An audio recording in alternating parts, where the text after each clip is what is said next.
Assalamualaikum warahmatullahi wabarakatuh.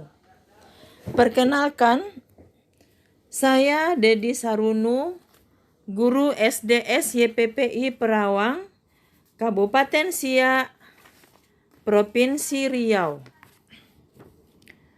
Hari ini saya akan membahas mengapa kurikulum perlu berubah.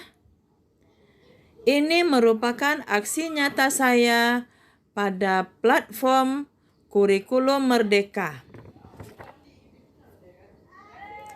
Sebelum kita lanjutkan membahas topik tersebut, marilah kita lihat dulu apa kurikulum itu. Kurikulum dapat diartikan sebagai pedoman penyelenggaraan kegiatan pembelajaran untuk mencapai tujuan pendidikan tertentu. Kurikulum dapat dimaknai sebagai titik awal sampai titik akhir pengalaman belajar murid. Kurikulum yang baik adalah kurikulum yang sesuai dengan zamannya. Mari kita lihat.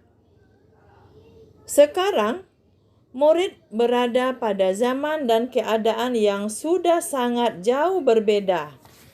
Dalam hal cara belajar, cara berkomunikasi, cara memandang diri dan lingkungan, serta dalam hal kompetensi yang dibutuhkan murid untuk berkontribusi lingkup lokal, nasional, dan global.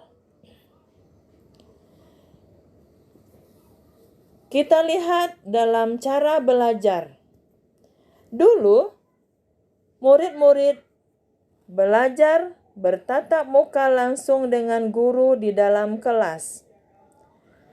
Dan pengumpulan tugas-tugasnya dilakukan melalui buku. Tetapi sekarang, pembelajaran tidak harus berlangsung secara tatap muka di dalam kelas, tapi dapat dilakukan melalui dunia maya atau secara virtual. Demikian juga cara pengumpulan tugas-tugas murid. Tidak harus dilakukan melalui buku, tapi bisa melalui bermacam aplikasi pembelajaran yang tersedia, di antaranya melalui Google Classroom. Demikian juga dalam hal cara berkomunikasi. Dulu, berkomunikasi dengan cara bertemu langsung atau bisa melalui surat. Namun sekarang, berkomunikasi dapat melalui bermacam aplikasi yang tersedia, yaitu di antaranya ada Instagram, ada WhatsApp, ada Facebook, ada Google Meet, dan Zoom. Demikian juga kalau kita lihat dari cita-cita. Kalau dulu kita menanyakan kepada murid-murid kita di dalam kelas dalam hal cita-cita, maka mereka akan menjawab mereka bercita-cita ingin menjadi guru, menjadi polisi, menjadi dokter, atau menjadi bermacam-macam profesi pada umumnya. Tetapi sekarang, murid-murid kita akan menjawab mereka bercita-cita menjadi YouTuber, menjadi influencer, bahkan menjadi gamer. Sekarang kita akan lihat pendidikan menurut Bapak Ki Hajar Dewantara. Pendidikan menuntun kekuatan kodrat yang ada pada anak-anak agar mereka sebagai manusia dan sebagai anggota masyarakat dapat mencapai keselamatan dan kebahagiaan setinggi-tingginya, baik sebagai manusia maupun sebagai anggota masyarakat.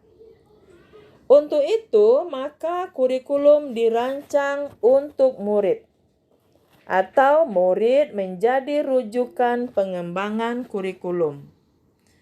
Hal ini sesuai dengan proyeksi pendidikan oleh OECD atau Organization for Economic Cooperation and Development tahun 2030, yang mana pendidikan harus berfokus pada kognitif atau pengetahuan, sikap atau afektif, psikomotor, valu atau nilai. Kualitas literasi, numerasi, kesehatan mental, dan sosial emosional murid merupakan pondasi atau prasyarat yang diperlukan murid untuk kehidupannya pada zaman ini. Serta kita juga harus menerapkan 5 prinsip pembelajaran paradigma baru, yaitu mempertimbangkan kebutuhan capaian belajar murid saat ini atau asesmen diagnostik, membangun kapasitas belajar murid jadi pembelajar sepanjang hayat, mendukung perkembangan kognitif, menyesuaikan konteks kehidupan murid, serta mengarah pada masa depan yang berkelanjutan. Kemudian, kurikulum perlu diadaptasi karena kurikulum bersifat dinamis dan secara berkala harus dievaluasi. Kurikulum nasional diimplementasikan pada setiap satuan pendidikan dan disesuaikan berdasarkan kebutuhan murid, lingkungan geografis, budaya, dan lain-lain. Karena keberadaan satuan pendidikan yang sangat beragam di Indonesia, maka perlu adanya KOSP, yaitu Kurikulum Operasional Satuan Pendidikan, yang disusun oleh satuan pendidikan masing-masing.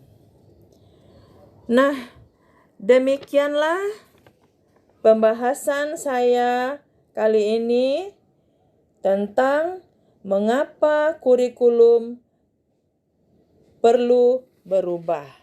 Sekian dan terima kasih.